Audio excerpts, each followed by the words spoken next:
सत्संगत जी प्यार से कहिए जी। एक बार सब मिलजुल करके बोलिए सद्गुरु माता सुदीक्षा सविंदर हरदेव जी महाराज की जय। हम सभी मिलजुल करके एक एक महात्मा भाई बहन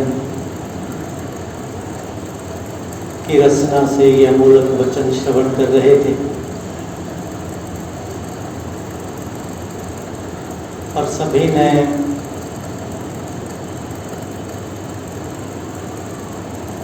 इसी ओर हम सबका ध्यान भी दिलाया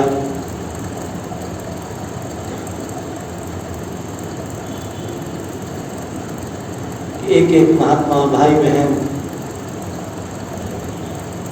इस गुरमत पर पक्के होने का, दृढ़ होने का,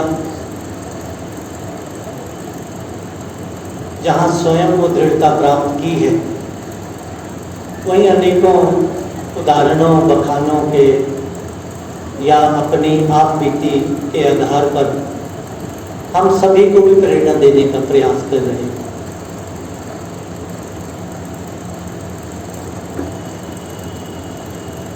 और ये सिलसिला चल ही रहा है। जब से ये ब्रह्म ज्ञान सतगुरु ने जीवन में निरंतर, तब से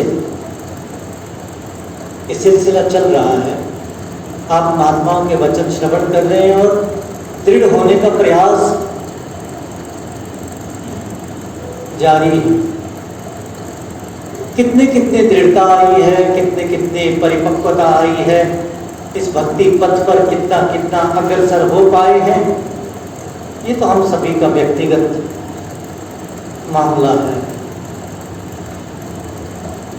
और ये व्यक्तिगत असेसमेंट जो है, यही यहाँ पर आकर के अपना जो भक्ति भरा भक्ति पथ का जो चेहरा है वो यहाँ एक एक महात्माओं के सामने उस रूप में अपना लेवल पता चल जाता है। अब एक बात है कि जैसे अक्सर हमें लगता है ऐसा, किसी का इस तरह से बखान होगा कि बस जी एक पड़ोस में एक महात्मा थे, उन्होंने दास को प्रेरणा दी, यहाँ ले आए और दूसरे तीसरे दिन ज्ञान करवा दिया, दूसरे तीसरी संगत में या पहली संगत में ज्ञान में बैठे दास भी बैठ गया। किसी का ये भी अनुभव होगा कि महाराज हम तो पैदा ही ऐसे ब्रह्मज्ञानी परिवार में हुए हैं, इसलिए थोड़ी जब उम्र बड़ी हुई तो ये ब्रह्म ज्ञान प्राप्त हो गया। लेकिन सारे जितने भी पहलू हैं, चाहे किसी भी कारण से ये प्राप्ति हुई है,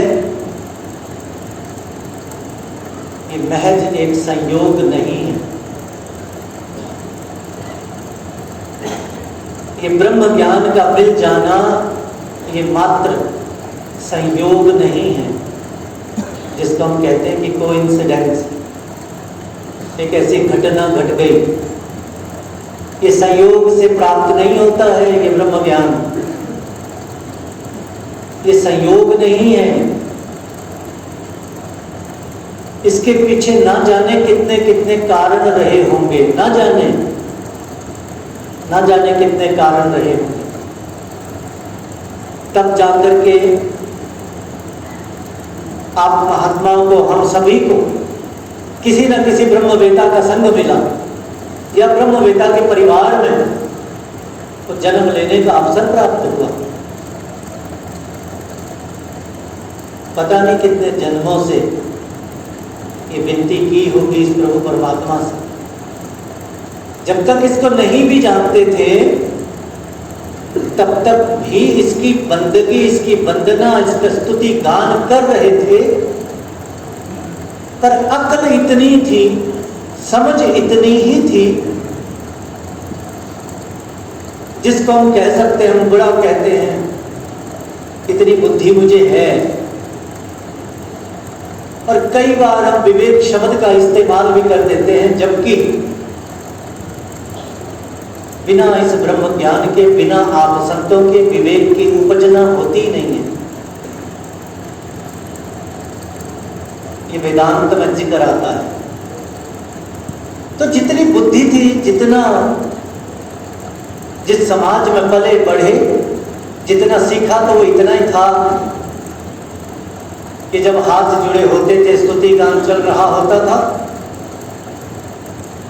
तो कभी कभार ऐसा मन में ख्याल आ जाता था कि क्या कभी ऐसा भी होगा कि भगवान मिल भी जाए, प्रकट हो जाए। प्रकट होंगे तो क्या बोलेंगे? बस एक ही चीज बोलेंगे, मांगो वत्स, क्या मांगते हो। ऐसा ही सुना था। तो अगर भगवान ने प्रकट होकर के ऐसा कह दिया, मांगो वत्स, क्या मांगते हो, क्या मांगेंगे? तो मांगो की तरफ ध्यान जाता था। ऐसा मांगेंगे? नहीं। ऐसा मांगेंगे? नहीं। चलो जैसा भी मांगेंगे, अगर बोलेंगे एक ही मांगो, 2-3 मांगेंगे तो हम पूरे सब कुछ कई कुछ मांग लेंगे। फिर क्या होगा? फिर भगवान बोलेंगे तथास्तु, एवं अस्तु, ऐसा ही हो। इतनी ही इसी स्तर तक सोच पहुंच पाई थी, ऐसा ही हो। बस पता ही नहीं था कैसा भगवान, कैसा प्रकट होगा, क्या मांगना है, बिल्कुल भी पता नहीं। चलो पता नहीं था, लेकिन मांग तो थी।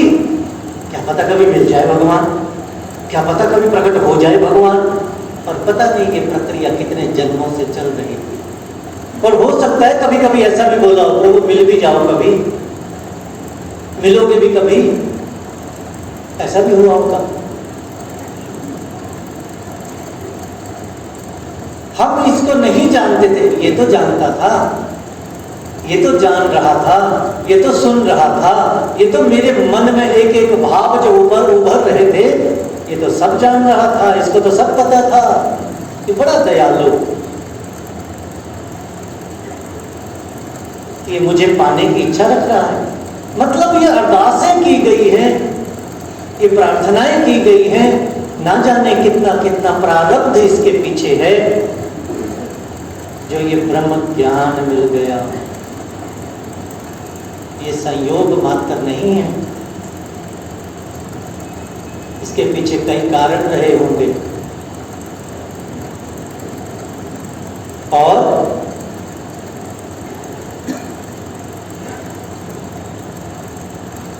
अगर ऐसा सोचा जाए, चलो मैंने मांगा तो है कम से कम, तब भगवान ने, तब ये प्रोसेस बन गया, तब ये इस तरह से सिलसिला बन गया, क्योंकि मैंने मांग रखी थी। देखो मैंने कितना अच्छा मांगा भगवान से, भगवान से मिलने की मैंने इच्छा रखी, तो भी गलत है, तो भी नहीं हो सकता, तो भी ये मूर्खता है। अपने लिए कह रहा हूं। इसलिए तमाम जो ऋषियों, मुनियों का, भक्तों का तो यही निष्कर्ष, ना तो ये संयोग है, ना ही ये बुद्धि का विषय है, ये तो केवल और केवल कृपा का विषय है। बस मेरी समझ आ जाए, मैं इतना समझ पाऊं कि ये घटना कोई मामूली घटना नहीं घटी है मेरे जीवन में। ये ऐसे ही नहीं हो गया सिलसिला, ये ऐसे ही नहीं आप संतों का संग मिल गया, आप ब्रह्म वेताओं का संग ऐसे नहीं मिल जाता। वैसे तो शरीर रूप में दुनिया युगों से जान रही है सतगुरु को, युगों से जान रही है, जिस जिस शरीर में जिस जिस तरीके से भी आया, वर्तमान में भी जानते हैं, दुनिया जानती है। चलिए सतगुरु तो सतगुरु है, आप संत महात्मा ही देखें, वर्षों बरस से अपने गली मोहल्ले से आ रहे हैं और सब जानते हैं, आपके पड़ोसी जानते हैं हम सबके साथ शामिल है, रिश्तेदार भी जानते हैं, मित्र भी जानते हैं, लेकिन उन जानकारों में से कितने मानते हैं कि आप ब्रह्म ज्ञानी हो, आप ब्रह्म को जानते हैं? कितने मानते हैं? ऐसा नहीं मानते हैं। जिस दिन वो ऐसा मान लेंगे उस दिन वो भी यहां बैठे होंगे, उस दिन वो भी यहां आ जाएंगे। अगर ये बुद्धि का विषय होता, अगर ये किसी काबिलियत का विषय होता, तो मुझसे लाखों गुना काबिल लोग संसार में विचरण कर रहे हैं, लाखों गुना और करोड़ों की संख्या में है। मेरी तो बारी ना पड़ती, मुझमें तो कोई काबिलियत है ही नहीं। ना जाने क्या क्या कारण रहे होंगे, मुझे नहीं पता, लेकिन कारण जरूर रहे। इसलिए ये केवल संयोग मात्र नहीं है। पार्वती ने जब भगवान महादेव से जब पूछा था कि प्रभु क्या आवश्यकता पड़ी होगी ऐसे राजा दशरथ के घर में सगुण रूप में पैदा होने की, क्या जरूरत थी? भगवान महादेव कहते हैं पार्वती, जितना मुझे आता है उतना मैं तुझे बता देता हूं, लेकिन कुछ मुझे भी पता नहीं। महादेव कह रहे हैं कि कुछ मुझे भी पता नहीं है, लेकिन जितना मुझे मालूम है उतना मैं तुझे बता देता हूं। तो फिर वो सारे कल्प गिनाए गए, ये कारण रहे, लेकिन फिर भी कह दिया कि बहुत सारे कारण ऐसे हैं जो केवल यही जानता है, मैं भी नहीं जानता हूं। जब महादेव ऐसा कह रहे हैं तो मुझ जैसे अल्प के जीव को तो क्या ही पता होगा। मैं तो केवल इतना जान सकता हूं कि प्रभु ये आपकी दया, ये आपकी कृपा हुई है। ऐसा ही परमपिता परमात्मा जिसको निरंतर गा रहे थे, जिसके लिए निरंतर ना जाने कितने कितने व्याख्यान कर रहे थे, ना जाने क्या कुछ, ऐसा ही परमपिता परमात्मा जिसके लिए कहा, भगवान श्री कृष्ण जी ने कहा, अर्जुन बहिरअंतश्च भूतानां चरम चरम एव च सूक्ष्मत्व तत् विज्ञेयं दूरस्थम चान्तिके च तत्। मैं तमाम जितना कुछ भी संसार में है, सृष्टि में है, जितना कुछ भी है, चर और अचर, मैं सबके अंदर हूं, सबके बाहर हूं। ना मेरे बिना अंदर है, ना मेरे बिना बाहर है। बहिर अंतः च, बाहर और अंदर, तमाम जितना भी मटेरियल है, जितना मैटर है, सबके, चाहे वो लिविंग थिंग्स है, चाहे नॉन लिविंग थिंग्स है, सभी चर और अचर, सबके अंदर बाहर। लेकिन मैं अत्यंत सूक्ष्म होने के कारण अविज्ञेय हूं। अविज्ञेय कहते हैं जिसको इंसान साधारणतया अपनी बुद्धि से जिसको नहीं जान सकता। मैं अत्यंत सूक्ष्म होने के कारण अविज्ञेय हूं। इसीलिए अर्जुन, जो तो मुझे जान लेता है उसके मैं अत्यंत करीब हूं, जो मुझे नहीं जानता है उसके लिए मैं दूर। अगले मंत्र में कह रहे हैं, ज्योतिषामपि तज्ज्योतिष तमसः परमोच्यते ज्ञानम ज्ञेयम ज्ञानगम्यम हृदि सर्वस्य विष्ठितम्। ज्योतियों का भी मैं परम ज्योति हूँ अर्जुन, ऐसा कहा गया है। उच्चते कहा गया है अर्जुन मेरे लिए ऐसा कि मैं ज्योतियों का भी परम ज्योति हूँ। परम ज्योति मतलब प्रकाशित करने वाला। जी है तो ऐसा ही। जब ये सूरज चांद सितारे धरती अग्नि जल वायु जीव आकाश जब नहीं था, जब ये असंख्य सूरज नहीं थे, कितने स्टार्स हैं, जब ये सब नहीं थे, जब नहीं ये घटित हुई थी ये घटना, तब भी ये निरंकार प्रकाश में ही रहता था, कोई अंधेरा नहीं। ये स्वयं प्रकाशित इसको कहा गया। ज्योतियों का भी मैं परम ज्योति हूं ऐसा अर्जुन कहा गया है, और मैं ज्ञान की दृष्टि से जानने योग्य हूं। मैं ज्ञान की दृष्टि से जानने योग्य हूं। इतनी बड़ी घटना जीवन में घटी है, कमाल। कभी अगर ध्यान आता भी था कि भगवान, अरे कहाँ भगवान, कहाँ मिलता किसी को भगवान। कमाल, कोई ना कोई जरूर कारण रहा है, कोई ना कोई प्रारब्ध जरूर रहा है, कोई ना कोई व्यक्ति जरूर रही है, कोई ना कोई ऐसा कोई कर्म जरूर रहा है, और अभी का नहीं, पता नहीं कितने जन्मों से रहा है वो, कितने जन्मों से रहा, पता नहीं। अर्जुन, ये सब जितने खड़े हैं, ये पहले क्या थे, ना ये जानते हैं ना तू जानता है। आगे सब क्या होगा ना ये जानते हैं ना तू जानता है, केवल मैं जानता हूं। क्यों प्रभु? क्योंकि ना तो तू सदा से है ना ये सदा से है, केवल मैं ही सदा से हूं और सदा के लिए हूं। इसलिए मेरे पास ही सबका हिसाब है, इसलिए मैं ही सबको जानता हूं। इसीलिए इस निराकार ब्रह्म को नाना प्रकार की व्याख्या से इसके गुणगान किया गया। अब ये तो हो गया एक पहलू। इतनी बड़ी घटना जीवन में घटित हो जाए, इतनी बड़ी अचीवमेंट जीवन में हो जाए कि जिसके लिए तमाम धर्मशास्त्र कह रहा है एक ही चीज प्राप्त करनी है, एक ही चीज प्राप्त करनी है। वो क्या है? इस पर ब्रह्म परमात्मा को प्राप्त करना है पहले। यही बात कही गई है। कहते हैं दूसरा, ये सारी चीजें तो प्राप्त हो ही जाएंगी, कोई बड़ी बात नहीं है, सबको प्राप्त हो जाती है, सबको। एक दिन कोई बहुत बड़ी संस्था के कोई व्यक्ति घर पे आए, एक बहुत बड़ा लेसन सिखा गए। कहने लगे, शर्मा जी बहुत अच्छा, आप तो, क्योंकि जैसे सतगुरु के तस्वीरें वो देखी कि आप भक्ति पथ पर चल रहे हैं, लेकिन कहते सब प्रारब्ध पर निर्भर है। दास ने कहा, हाँ जी महाराज, ऐसा लिखा गया, ऐसा कहा गया कि प्रारब्ध का बहुत बड़ा अहम रोल है जीवन में।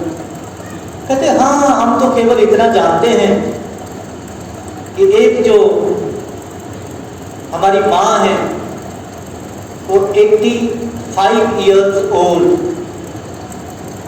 और जब वो 85 इयर्स की हुई तब उस माँ को मौका मिला अपने चार्टेड प्लेन में बैठने का। उसको 85 वर्ष लग गए, मौका तो मिला, अपना चार्टेड प्लेन।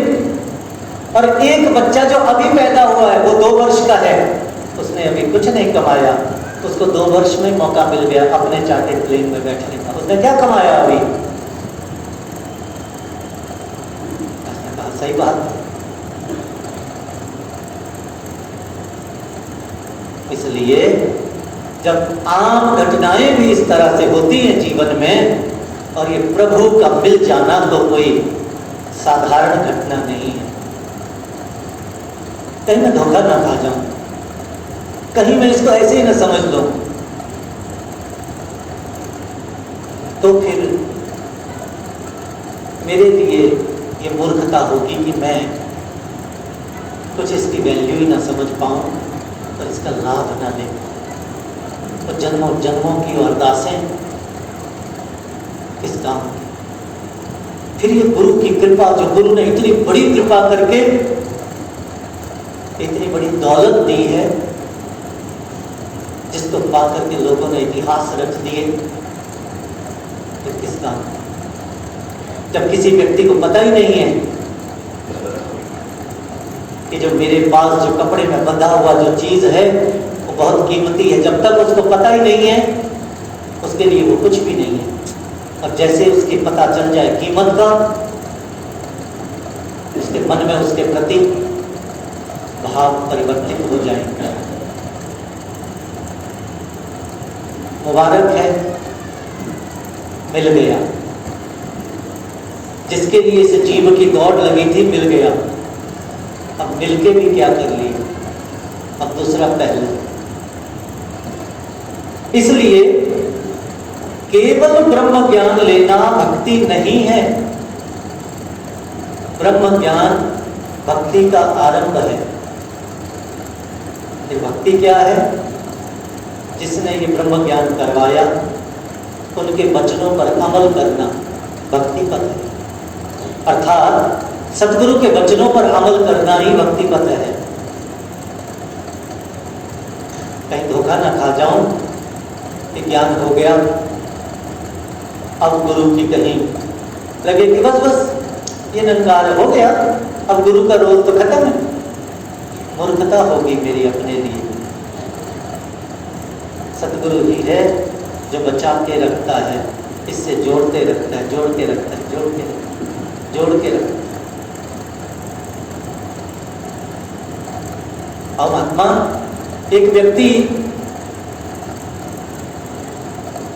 पूरे प्रोसेस से गुजरता हुआ, पूरी प्रक्रिया से गुजरता हुआ, किसी दूसरी जगह पे जाना था, ट्रेन का टिकट बुक कर दिया, first AC, confirm, seat number, birth सारा अलाउड, रेलवे स्टेशन भी पहुंच जाता है, सिक्योरिटी चेक इन जो भी होता है सब कुछ अंदर खड़ा हो जाता है प्लेटफॉर्म पर,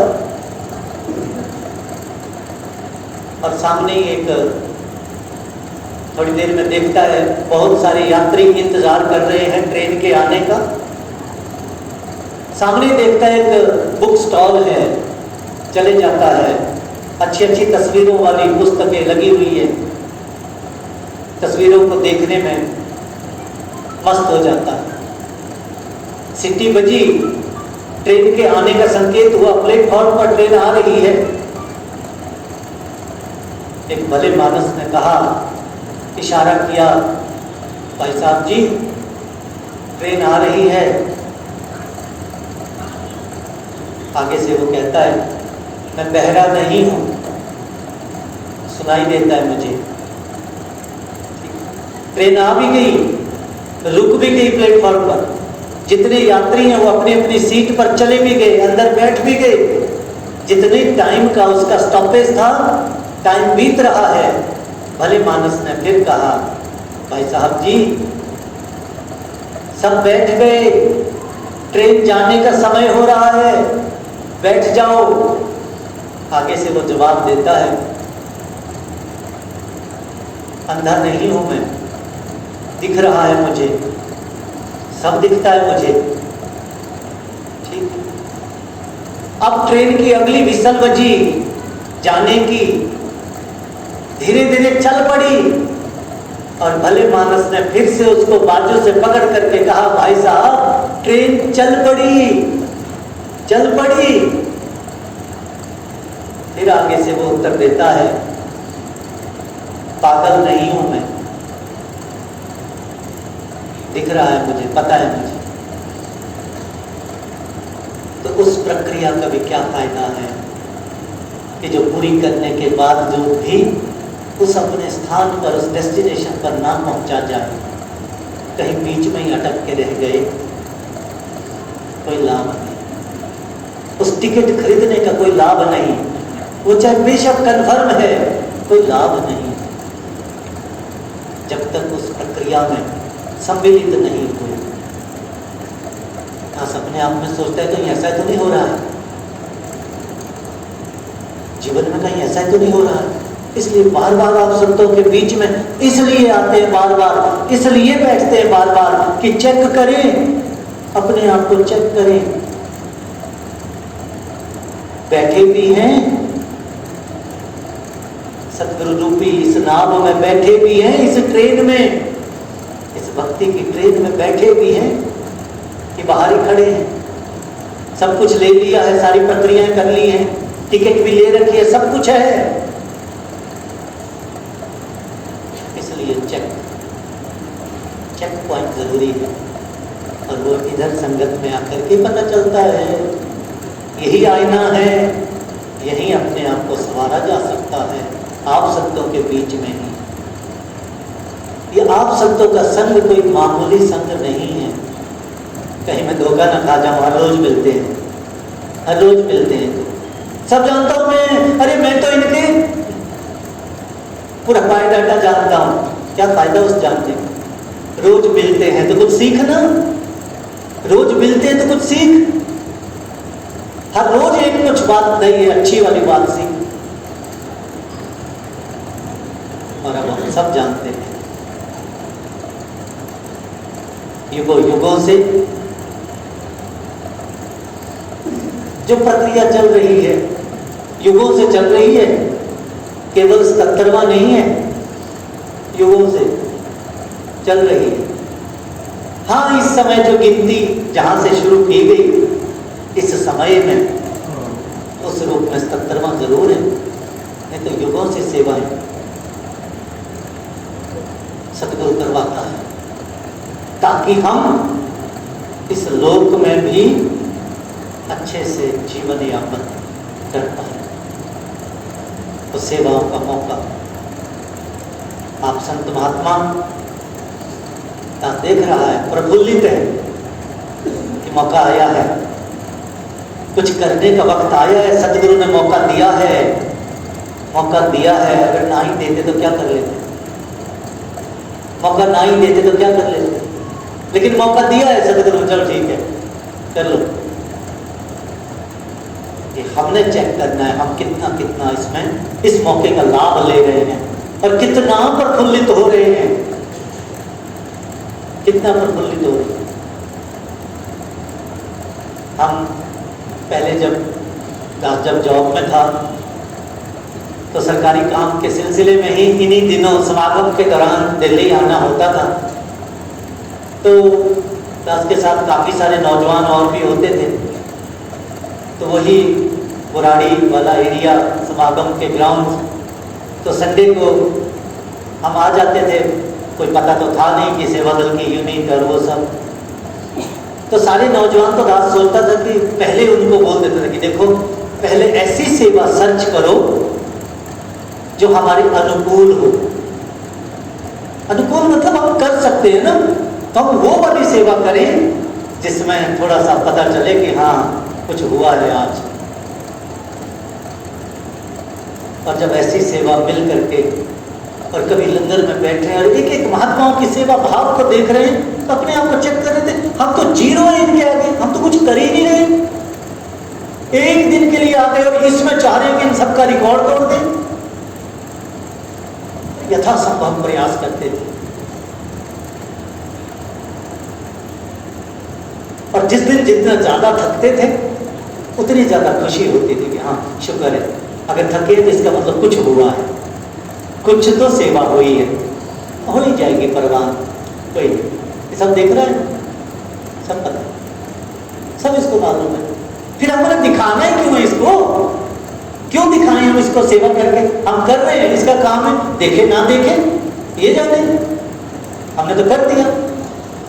वैसे भी कहा गया है नेकी कर दरिया में डाल, इल गॉट इल स्पेंट, खत्म कर दिया, खत्म, मुझे नहीं पता मैंने क्या किया, याद रखूंगा कहीं ना कहीं अभिमान का कारण बनेगा। जितनी गिनती याद रखूंगा हो सकता है कहीं अभिमान का कारण बन जाए और आत्मा चूक ना हो जाए।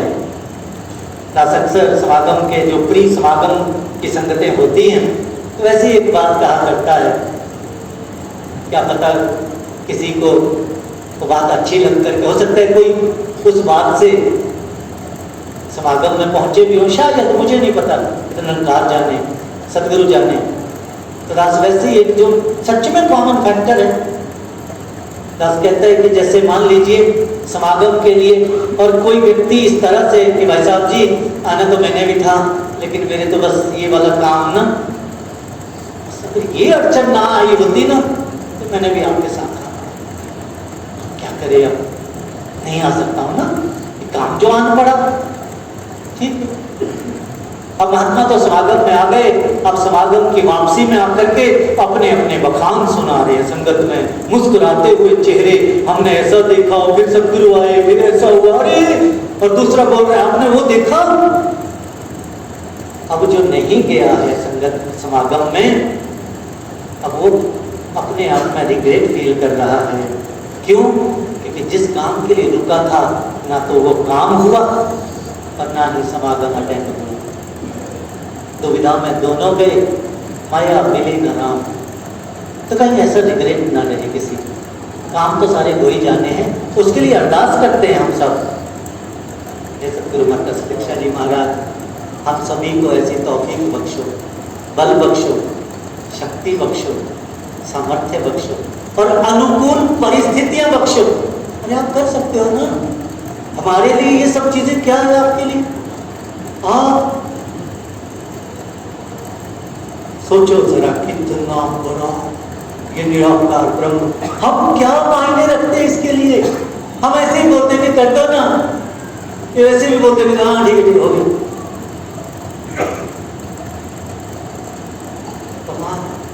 मैं समझ ही नहीं पा रहा हूं, मैं समझ ही नहीं पाता हूं सतगुरु को। उसके पीछे एक बार ख्याल आया था, ऐसे बहुत कठिन है सतगुरु को सतगुरु समझना, बहुत कठिन। जिस दिन मैं सतगुरु को सतगुरु समझ लूंगा ना, उस दिन मेरे लिए पूरी दुनिया एक तरफ, मेरा गुरु एक तरफ। सतगुरु जिसके पास ये पावर है, जिस पर नजर डाल दे मुक्त कर दे, मुक्त कर दे। अरे इसको पा करके गिद्धराज जटायु वृद्ध है, मां सीता को ले जा रहा है रावण लड़के। रावण तो गलत कर रहा है और उसको पता था रावण मामूली व्यक्ति नहीं है। दास उसकी व्याख्या नहीं करेगा। पंख कट गए, नीचे गिरा है, राम राम बोल रहे हैं, प्रभु आ गए, तब मुस्कुरा रहे हैं। वैसे थोड़ी देर पहले रो रहे थे, पत्तों से पूछ रहे थे तुमने मेरी सीता कहीं देखी क्या? देवता भ्रमित हो गए, गरुड़ जी को हंसते हुए कह रहे हैं हाँ जी क्या जरूरत थी? नहीं नहीं प्रभु, तो आपको पता ही था रावण के साथ आपका कोई मुकाबला नहीं है। अरे फिर भी लड़ गया। हाँ मेरे को पता था, रावण से मैं तो नहीं जीत सकता। रावण तो रावण है, रावण वो मामूली व्यक्ति नहीं है, उसको शोभा देता है अभिमान। मैं कई बार सोचता हूँ, इसलिए मैं तुलना नहीं करता हूँ रावण के साथ। तो रावण उसके भाई ऐसे हैं जिनको वरदान है भगवान के अलावा कोई मार नहीं सकता। उसका एक बेटा है जो दूसरे लोगों पर भी राज करता है, देवताओं के राजा पर राज करता है उसका बेटा। उसके पास इतनी शक्तियां हैं, मेरे पास तो कुछ भी नहीं है, फिर भी अभिमान करूं और रावण से तुलना करूं तो मेरे लिए मूर्खता होगी। जटायु जी पड़े हैं, गिद्धराज जटायु इतनी कर सेवा के पीछे भगवान क्या बोलते हैं देखो ना, प्रमाण है। और कितनी बार ये महात्मा बैठे हैं जिन्होंने देखा है, कितनी बार सतगुरु बहुत जगह ये हाँ जी बोलो मौका देते हैं। सतगुरु किसी को ऐसा बोले हाँ जी मौका दे कि बोलो, डिपेंड करता है कि मेरे से क्या मांगा गया है। इतनी चेतनता क्या मांगो? गिद्धराज जटायु को बोलते हैं अच्छा खुश हो गए, इतने कर काम से खुश हो गए, मां सीता को छुड़ा नहीं पाया है, खुश हो गए। बोलो तो मैं आपको अमर कर दूं, मतलब ऐसे शरीर कभी मरेगा ही, जाओ। नियम नहीं है, लेकिन भगत बड़ा चेतन होता है। अरे प्रभु आंखों में आंसू भगत के, क्यों मेरे लिए अपना नियम तोड़ रहे हो? मैंने किया ही क्या है इतना? अरे क्या कर लिया हमने? क्या किया प्रभु मैंने? इतना कुछ नहीं किया। इसमें तो मेरा फायदा है, क्योंकि जब जब आपकी कथा पढ़ी जाएगी मेरा नाम इज्जत से लिया जाएगा, मैं भी भक्त की श्रेणी में आऊंगा। आप तो एक काम कर दो ना जो आपके पास है, क्या मुक्त कर दो, आपके अलावा कोई नहीं दे सकता वो मुक्ति। तथा